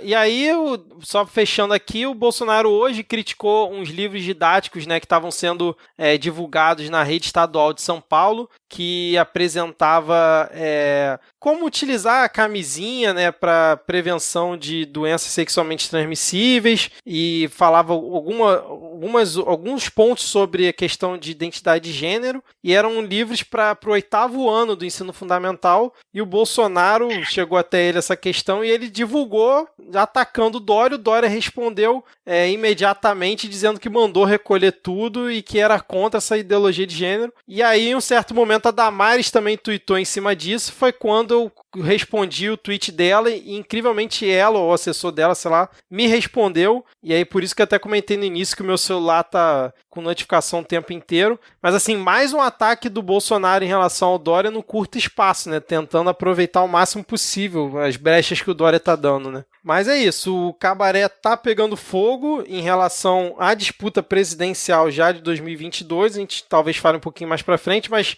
vamos parar de enrolação também? Vai, fala aí. Rapidão, eu queria fazer um comentário sobre a questão desses livros, né, que muita gente pode falar, porque 8º ano, não sei o que, a média de idade do 8º ano é entre 13 e 14 anos, né, e aí as pessoas podem não viver isso na sua bolha, mas essa é uma idade, infelizmente, onde em situação de periferia, em situação de interior, muitos jovens começam a sua vida sexual nessa idade. E é uma idade onde, por exemplo, as meninas já estão passando pela puberdade, elas estão mais sujeitas a assédio, né, tanto dentro de casa quanto fora de casa, mas principalmente dentro de casa. Então é muito importante nessa idade aprender educação sexual, aprender a se prevenir, aprender o que é abuso, aprender o que é estupro, para poder saber se defender, né? E aí agora a gente vai ter milhões de crianças no estado de São Paulo que não vão receber essa informação de ninguém, porque a gente sabe que os pais conservadores religiosos que moram na maioria dos lares não vão ter esse tipo de conversa. Sim. E aí vai toda mais uma nova geração de meninas que infelizmente não vão saber sequer se estão sendo abusadas ou não, porque a única fonte dessa informação, que era a escola, não existe mais. Não, E a mensagem, só passar uma mensagem para os jovens adolescentes de São Paulo, que não vão ter essa orientação agora. Já que você não vai ter essa orientação, você pode pensar simplesmente que caso vocês não usem camisinha, vocês podem em algum momento ter um filho como Carlos Bolsonaro, como Eduardo Bolsonaro, como Flávio Bolsonaro. Por favor, pensem nisso. Bom, mas inclusive eu vou deixar o link da minha resposta lá pra ela na descrição, quem quiser acompanhar, que, cara, é uma maluquice sem tamanho a galera que apoia a Damares, defendendo ela, defendendo os argumentos. Aí vem uma galera mais tentando ser moderada, tentando ver um contraponto. Vem a galera também radical contra que apoia. Cara, é um puro suco ali, maravilhoso. É, como eu sempre falo, é um estudo antropológico do Brasil, você acompanhar essa galera discutindo. Eu, obviamente, não respondi ninguém, né?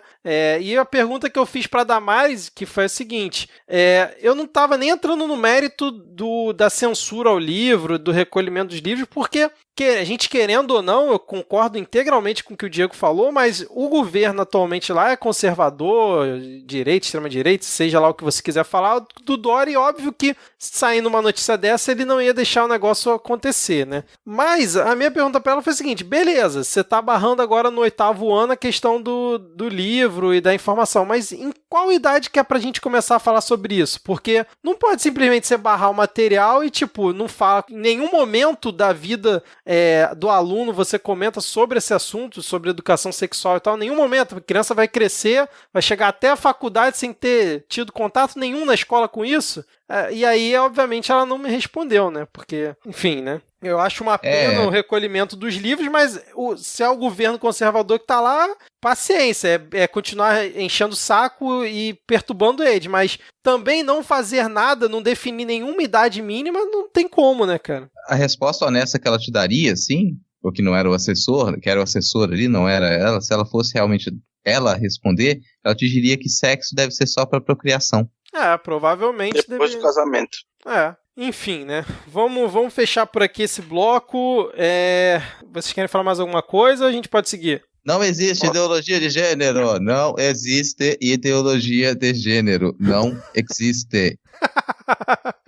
Bom, com essa mensagem, vamos agora para o Momento Carluxo.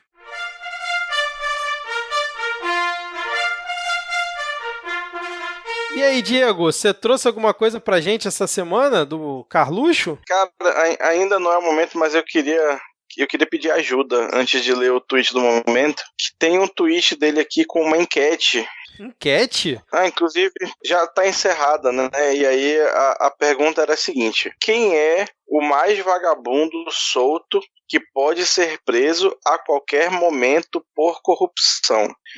Aí as alternativas são vampiro, letra B, amante, letra C, rato/montanha e letra D, todas acima e alinhados. Caralho. E aí ganhou com 80% o todas acima e alinhados. E eu não sei a que caralhos essa enquete se refere, gente. Cara, nada faz sentido. Quem é vampiro, cara? Será que é o Temer? Que ele tá falando do Temer? Cara, eu acho que isso aqui são títulos de músicas dos anos 80. Do Legião Urbana. Eu fui ver aqui, aparentemente a amante é a Glaze. Glaze? O vampiro deve ser o Temer, então, ou não, né? Acho que o vampiro... E aí quem é o rato/montanha? Não tenho a mínima ideia, cara. Mas o foda é o todos acima e alinhados. Como assim alinhados, cara? Cara. Acho que é alinhado na fila da prisão, né? Não sei. Sei lá, cara. Assim, eu achei até que já tava gravando, eu ia pedir dica pros ouvintes, ouvintes. Não, mas já tá gravando. Ajudarem. Já tá. Você não fez a introdução? Na dúvida. Fiz, pô, chamei o Diego, cara. Mas aí o Diego falou antes de qualquer coisa, mas enfim, vamos lá. Eu pedi pros ouvintes, então, nos ajudarem nessa interpretação, cara. Mandem pra gente aí informações de quem que vocês acham que sejam o todas acima e alinhados. Os demais, com certeza, são músicas dos anos 80. Eu vou continuar nessa. Eu acredito que é isso. Então, nos ajudem a compreender esse poema neoconcreto pós-internet. Caralho. Vai, e o tweet do momento? E aí, depois desse pedido de ajuda, o nosso Momento Carluxo de hoje é o seguinte: a esquerda, os institutos de pesquisa, os isentões, o Brasil cresce em todos os sentidos, mas todos sabemos o que querem com mais esta investida diária: o seu dinheiro. Enquanto isso, o executivo, refém dos avanços que a população quer, seja no Congresso, seja na Justiça, reticências. Ele completa, calma aí. Tem a complemento aí do tweet dele, você viu? Mas é porque a duras penas e contra todos que querem ver o Brasil destruído, parece inacreditável, mas sabemos que não é. Agora eu entendi. Agora ficou muito mais realmente eu não tinha entendido porque faltava ler o segundo, ok. Realmente ficou claro, né, cara? Eu gosto de não acompanhar a semana do Carluxo, porque aí eu me surpreendo junto aqui com o Diego lendo, cara. Fica muito melhor não acompanhar o Carluxo durante a semana e ser surpreendido aqui, junto com os ouvintes. Eu tenho medo, porque toda vez, uma vez por semana eu sou aqui levado a pesquisar e entrar no tweet dele e sair lendo. Eu tenho medo de várias coisas. Eu tenho medo de alguém ver isso no meu celular e pensar coisas ruins de mim. Eu tenho medo de desaparecer na minha própria mente, na filosofia vã. É um trabalho muito insalubre, eu devo dizer. Mas, mais um motivo pra apoiar a gente no PicPay aí, auxilia a terapia pro Diego. Vamos então agora para o Momento Panúncio.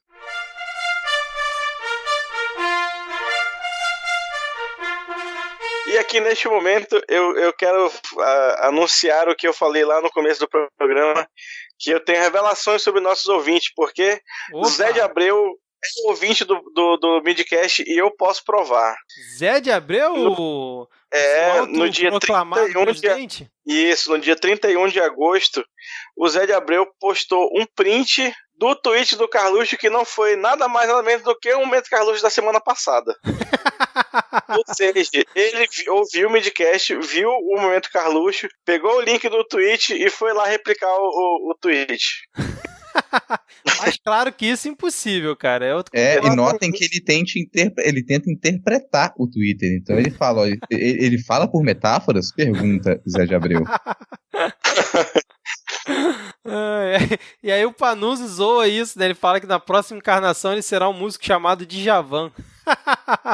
Mas o Momento Panunzio é esse, ô Diego? Não. Como diria aquele programa acho que era da Band 50 por 1, esse ainda não é o Momento Panunzio. O momento, na verdade, seguindo, né, nessa mesma... alguém respondeu o comentário do Panunzio no RT do Zé de Abreu, e aí você entende todo o processo. Caraca. O Panunzio diz o seguinte: pra quem tem o Jim Jones da Virgínia como guru, não é impossível que esse cara se ache um puta filósofo que fala por parábolas. Uma espécie de filósofo do cérebro descalço. Puta que pariu. Palmas.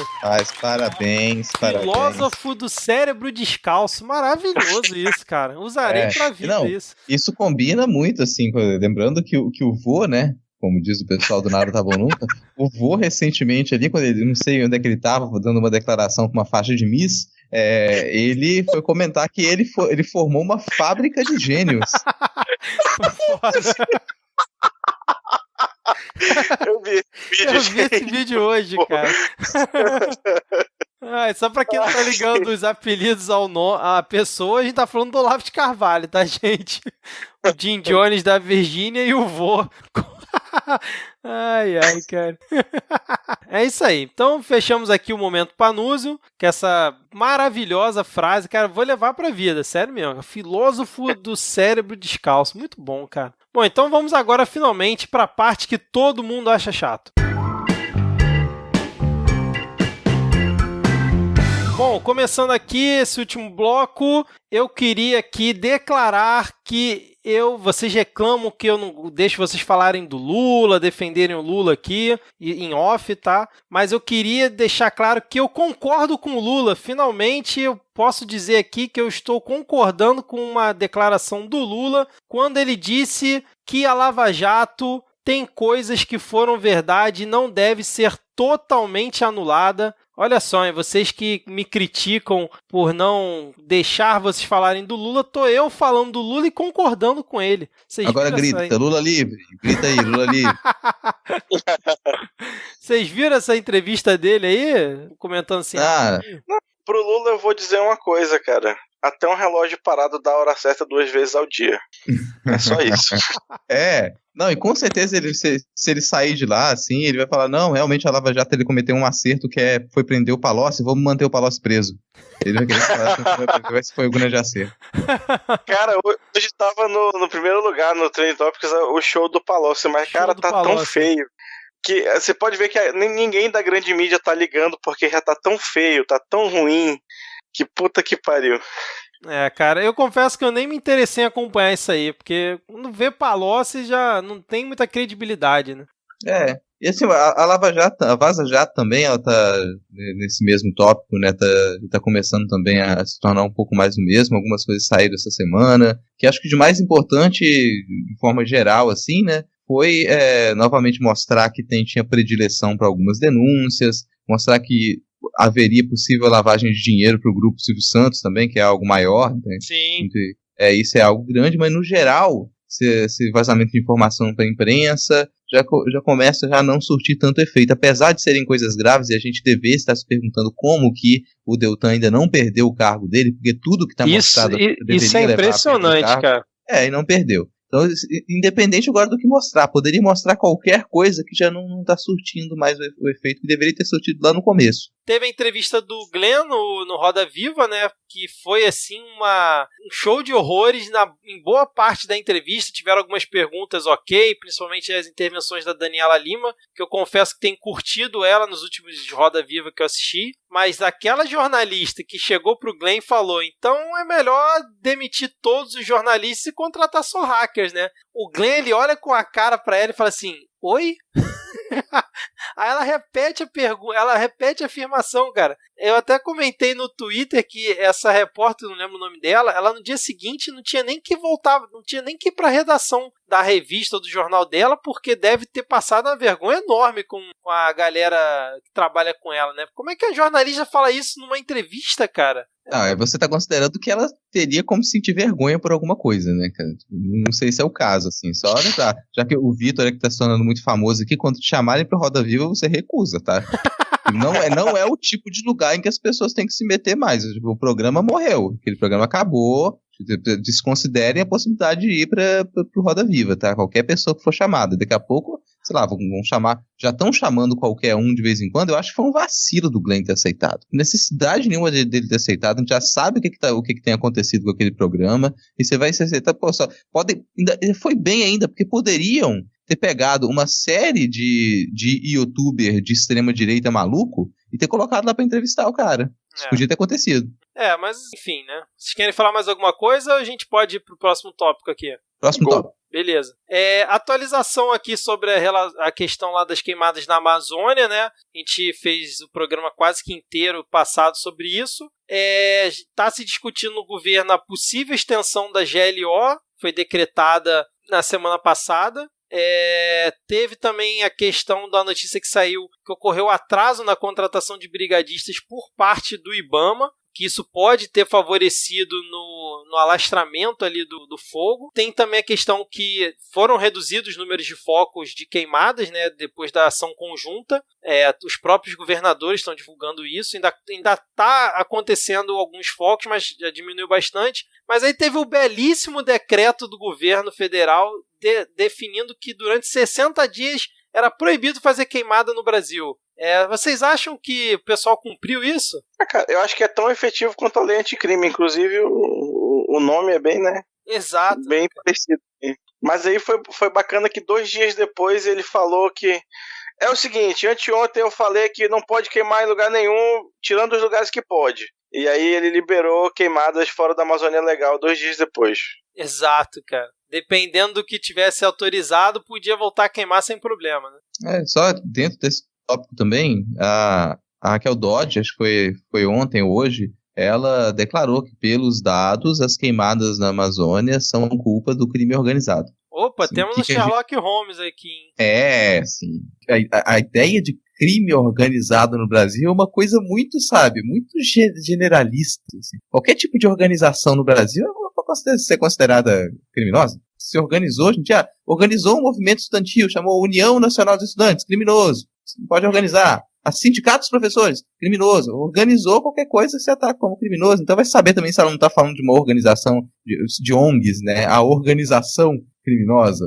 Aí tá falando de ONGs. Nisso de ONGs, por sinal, teve também mais um adendo, não lembro qual ministro desses birutas aí, que ele veio falar que, por que será que estão interessados na Amazônia? Na região norte tem mais de 1.800 ONGs, e no Nordeste, cadê? Não tem ONG nenhuma. E aí vou passar a informação que sim, no Nordeste a gente tem o dobro de ONGs no Nordeste. Ele só não resolveu falar de algo que ele não conhece. Então o Nordeste, a região Nordeste tem o dobro de ONGs do que tem na região Norte, porque sim, você tem situações com um quantitativo habitacional muito maior, sofrendo com pobreza no Nordeste e com outras fragilidades. Então a gente tem mais ONGs no Nordeste do que na Amazônia. A pessoa simplesmente já saiu falando uma mentira e muita gente acredita nisso. Né? A gente desconsidera, acho que porque ele falou que não tem ONG no Nordeste significa que não teria. Bom, é isso então, vamos fechando por aqui esse panorama que a gente deu aqui sobre as queimadas na Amazônia e vamos falar agora sobre a nova crise no Ministério da Educação, que anunciou diversos cortes para o orçamento de 2020, né, a redução do orçamento do MEC para 2020. O nosso ministro Ronaldo está com o pires na mão lá no Ministério da Economia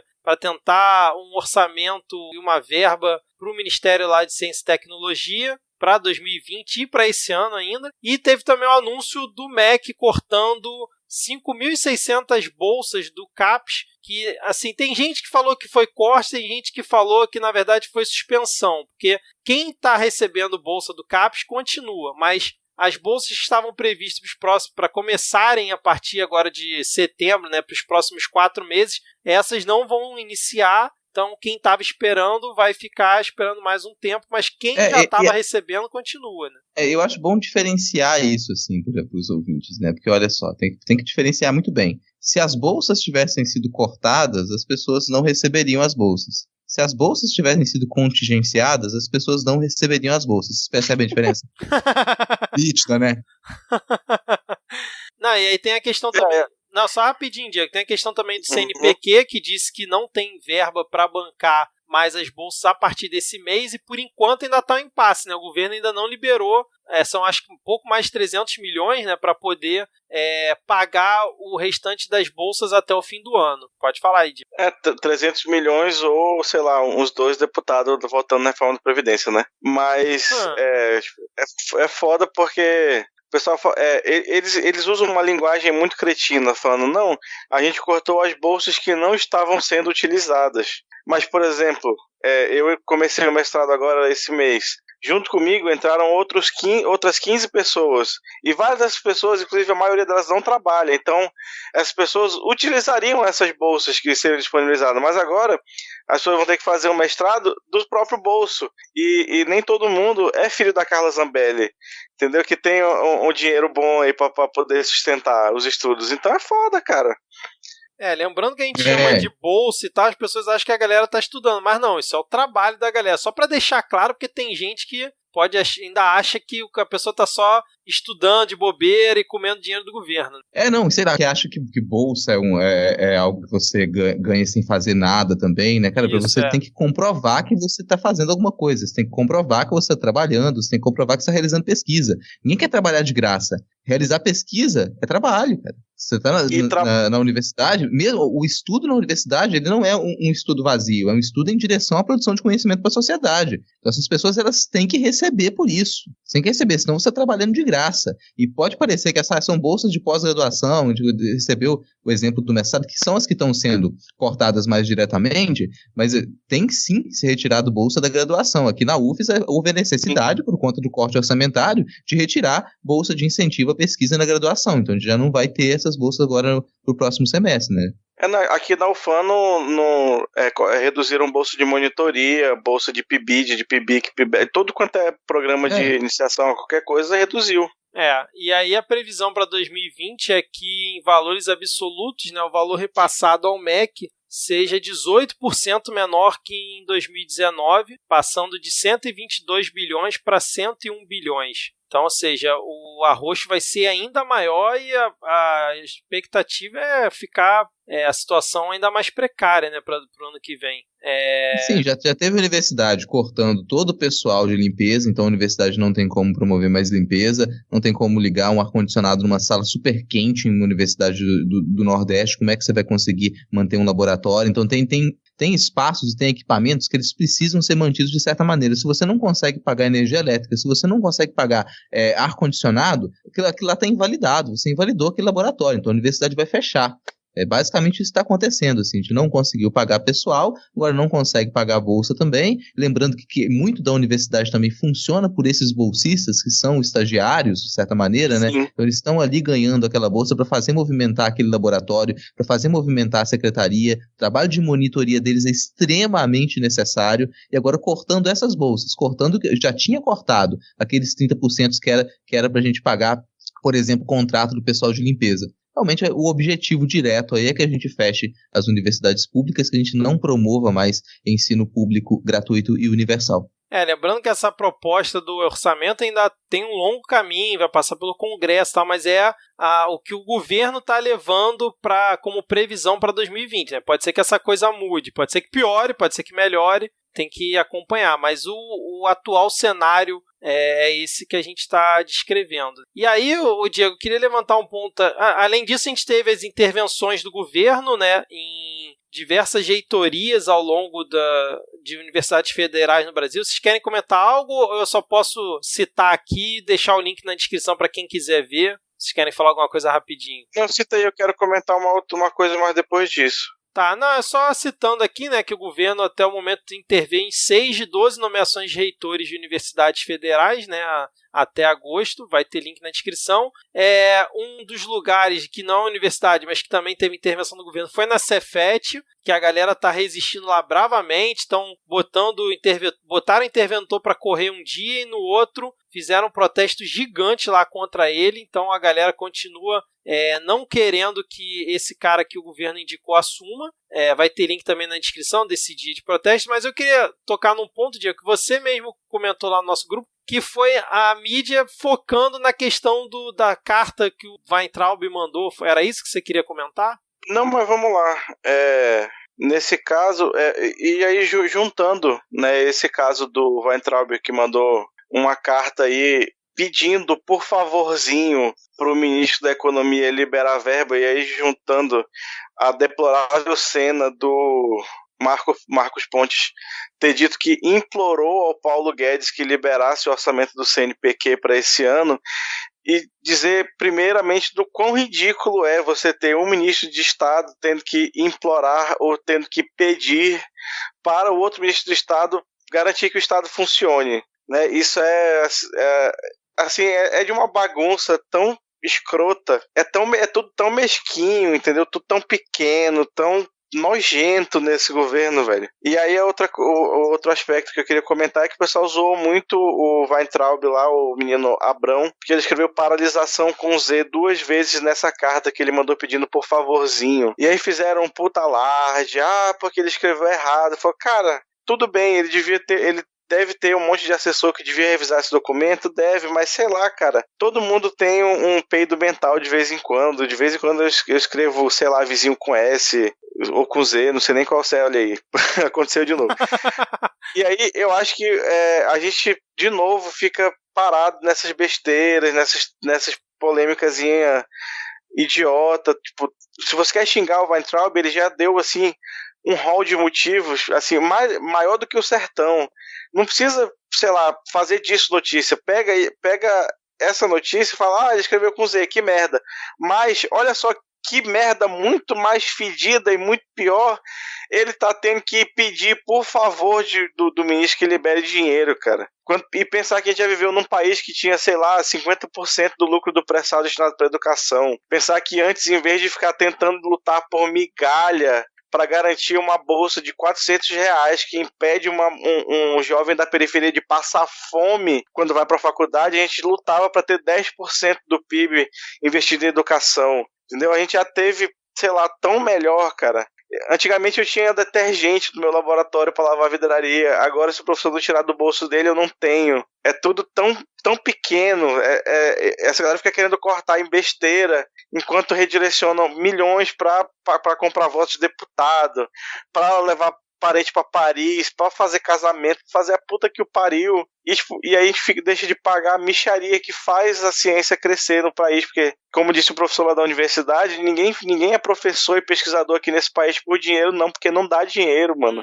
Tirando algumas áreas de tecnologia muito privilegiadas, onde você consegue fazer um projeto com uma empresa internacional que te dá uma bolsa melhor, a galera faz pesquisa por amor e trabalha, tipo, essa galera de mestrado, doutorado, não é só estudante, a galera, tipo, tem que dar, sei lá, 30, 40 horas no laboratório, e quando chega em casa tu não dorme, porque tu tá escrevendo, porque tu tem que escrever artigo, porque se tu não escrever artigo tu não defende, e aí são 2, 3, 4, 5 anos que tu trabalha igual um filho da puta, e que nem conta pra tua aposentadoria, porque tu não pode contribuir pro INSS, porque tu não recebe insalubridade, porque tu não é um trabalhador. Então é um estudante, mas tu tá trabalhando às vezes muito mais do que um trabalhador. Exatamente. E aí, só aproveitando, Diego, que você falou desse remanejamento de verbos e tal, e aí surgiu o Rodrigo Maia tentando ser meio que um bastião da situação, querendo pegar parte ali do fundo da Lava Jato, né, daquele acordo que teve da Petrobras com os Estados Unidos, que o Deltan e a galera queria usar para fazer a fundação Lava Jato e tal, que está parado na conta da Justiça,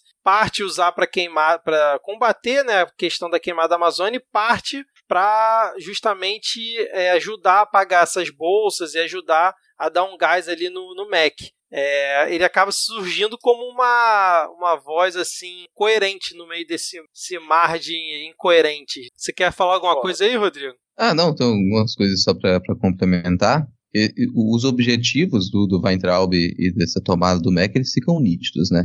Então, não é só a gente desestruturar o ensino público universal e gratuito, mas você promover alguns cursos que eles podem ser mais aparelhados realmente, né? Você tomar o domínio dessa universidade pública, você vender a nossa educação para grupos privados, tem esse interesse direto, você eliminar disciplinas que elas promovem o pensamento crítico, para aí sim realizar de verdade uma doutrinação ideológica nas nossas crianças, nos nossos jovens. Então esse é o objetivo, assim, porque se você consegue promover esse tipo de educação, e se tem conseguido isso, você impede que o governo ele sofra críticas e que a gente perceba o quanto que nós somos alienados e explorados. Então é importante ter isso nitidamente, que a gente não tem nesse momento um Ministério da Educação, a gente tem um Ministério de Controle Social, esse é o objetivo, você promover uma perspectiva de controle social para que o governo ele possa se manter nessa proto-ditadura que ele tem formado. Mas fora esse comentário, tem um que eu acho extremamente relevante, se vocês querem imaginar o que significa esse tipo de aparelhamento que ele tem sido promovido nos Cefetes e nas universidades federais. Na Universidade Federal da Fronteira Sul, o Bolsonaro ele designou como reitor o terceiro da lista tríplice, então não foi uma escolha do primeiro colocado. E esse terceiro candidato da lista tríplice, eu só vou rapidamente aqui ler alguns pontos da ementa de uma disciplina promovida por esse sujeito, que é a disciplina intitulada Espiritualidade em Liderança. Ementa: Coaching, Espiritualidade e Gestão. Fundamentos de liderança numa perspectiva da espiritualidade. Estudos de casos de personagens históricos e relações de influência. Bibliografia básica. Métodos de administração de Jesus. Liderança corajosa. Jesus Coach. O desafio da liderança. Administração segundo a Bíblia. Espiritualidade no ambiente de trabalho. Uma vida com compromissos. Neemias e a dinâmica da liderança eficaz. Tem certeza que não é fanfic, cara? Cara, pior que não. Puta que pariu. Não é fanfic, já saiu em notícia realmente, não é o único. Sempre é o risco. Espero que, se for uma fanfic, eu ficaria até feliz. Mas como tá saindo em alguns veículos também, eu não duvido, eu já vi disciplinas desse tipo dentro da universidade de alguns desses malucos conservadores também, né? Então, quando você fala de aparelhamento, é colocar esse tipo de gente como reitor. Se a gente tivesse simplesmente passado vamos torcer para que isso seja fake, cara. Vamos torcer para que isso seja uma fanfic. Me deixem feliz, ouvinte, se você vier me contar. Olha só, isso era uma fanfic. Que aí, pelo menos, a gente pode transformar isso em algum tipo de audiodrama, participar do Voz de Delírio ou alguma coisa assim. Que momento que a gente fica torcendo pela fake news, né, cara? Cara. Se querem falar mais alguma coisa, eu acho melhor. A gente tinha coisa para falar sobre os números aí do governo, os números entre aspas positivos, a questão do indulto aos policiais que o Bolsonaro quer dar. Talvez a gente volta nesses pontos na próxima semana, senão o episódio mais uma vez vai ficar gigante. Até porque vamos esperar se consolidarem, né? Esse do indulto a gente espera pra falar se rolar mesmo, porque senão a gente vai estar repercutindo não notícias de novo. Exatamente, verdade. A questão do crescimento do PIB também, né? Que é aquela coisa bem variável, que teve alguns números que foram bons, outros não e tal, enfim. Se querem falar alguma coisa rápido, a gente pode ir pras dicas. Não, vamos pular isso, já tá muito longo. Beleza, então. Dicas culturais, hoje eu não tenho nenhuma, infelizmente. Vou passar a bola pra vocês aqui. Então, eu já tinha comentado aqui, acho que em algum episódio anterior, sobre o coletivo Cumbuca Amazonas que tem aqui, que é um coletivo de uma galera artista e tal. E eu comentei que eles iam lançar uma websérie, né, que conta a vida de artistas aqui de Manaus, e aí lançou. E aí tem o link aí na descrição da websérie Contos de Vida e Norte. Já tem os 2 primeiros episódios. E aí essa websérie é uma parceria desse coletivo com organizações que são com organizações assim, claramente comunistas, como a Unicef, né? E as iniciativas SaferNet e SaferLab, que são iniciativas de combate, iniciativas do Google de combate a preconceito e discurso de ódio na internet. Né? Já tem os 2 primeiros episódios aí no Intúbio, e tem também no IGTV do Instagram lá do Cumbuca. E aí confiram lá que tá massa pra caralho. Pô, legal, cara. E você, Rodrigo? Cara, normalmente aqui eu venho indicar podcasts, né? Eu tento experimentar, ouvir pelo menos um podcast novo por semana aí, às vezes dá pra ouvir mais. E o que eu não conhecia, que eu ouvi essa semana, e que realmente recomendo, é o Memórias Podcast, tá linkado na descrição do episódio. O Memórias Podcast é um programa que fala de biografias e eventos históricos. Então, cada episódio curtinho ali, não é muito longo, menos de meia hora, fala um pouco pra gente sobre algum evento ou uma figura histórica de importância. É bastante informativo, bem didático. Já o primeiro episódio lá, quem quiser começar lá desde o começo, né, ele não tem tantos assim ainda, é sobre o Chico Mendes. Então, uma figura que nesse momento talvez valha a pena a gente conhecer, uma geração inteira, ou mais de uma geração, não conhece, não sabe quem realmente foi Chico Mendes. E aí fica essa dica, comecem lá pelo primeiro episódio sobre o Chico. Maravilha. Vou ver se depois eu boto no calendário da Podosfera que eu criei lá essa semana no Twitter do Midcast. Mais uma indicação aí. Rodrigo que poderia preencher tranquilamente todo o calendário, né, Diego, do ano, né? Só com podcast. Com certeza. Eu queria fazer um comentário rápido antes de encerrar. Para você ouvinte que, assim como eu, não tem costume de ler a descrição dos episódios de podcast que você ouve, eu queria relembrar aqui, reforçar o aviso que a descrição do Midcast Política é o maior repositório de links de notícias da conjuntura do país que existe no universo e, por que não, no Brasil. Lembra de acessar na Bahia. Quiçá na Bahia. Lembra de acessar aí a descrição, porque tem notícias que não dá tempo de comentar, mas que a gente linka lá assim mesmo para você se manter 5.000% bem informado. E para você ter uma noção de como que a gente destrói o nosso próprio psicológico semanalmente, lendo tanta informação destrutiva. Sendo bombardeado lá no grupo do WhatsApp, né, cara? Se as pessoas soubessem os bastidores, ficariam enojadas, né, cara? Literalmente. Bom, vamos fechar por aqui, mais um episódio gigante aqui. Mais uma vez, brigadão aí, senhores, foi muito bom esse papo e vamos agora dar tchau para os ouvintes e até a próxima. Valeu, tchau, tchau. Valeu. Tchau, tchau. Falou.